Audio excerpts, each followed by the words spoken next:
Alright, now we have our brush settings here. So we have show brush and cursor. That one is just deciding whether or not you can see it when you go to click it. Pretty useful for stamping. You have your opacity, where this is the most opaque a stroke can get to.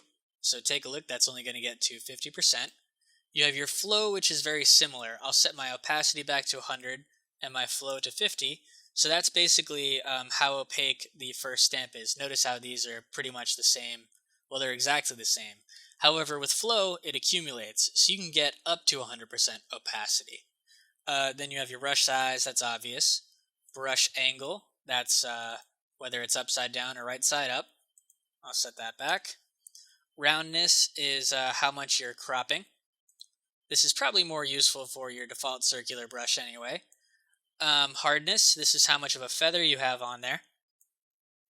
So, got the edges a little bit feathered there. Spacing. Spacing is, I'll use a textured brush for this.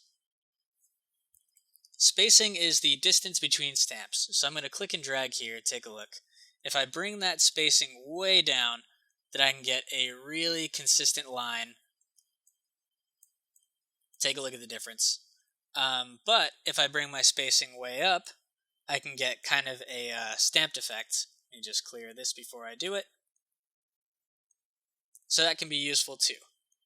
Your brush alpha is exactly the same as flow actually, however it's going to save on a brush-to-brush basis.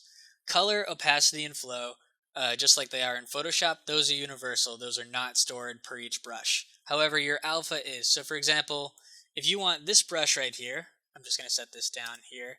If you want this brush to have an alpha of, say, maybe 3, that way when you're scrubbing with it, it's light, and you want this one over here to have an alpha of 100, so it's a hard stamp, you can do that.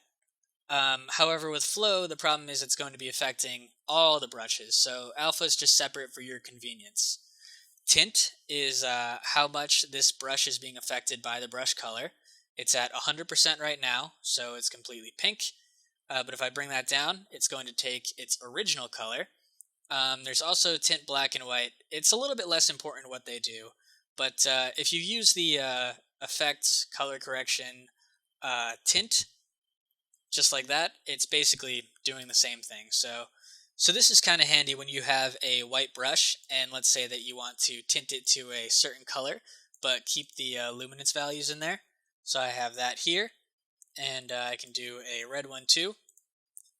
So play around with these. Tint all is the simplest, but these can still be pretty powerful in the right situations.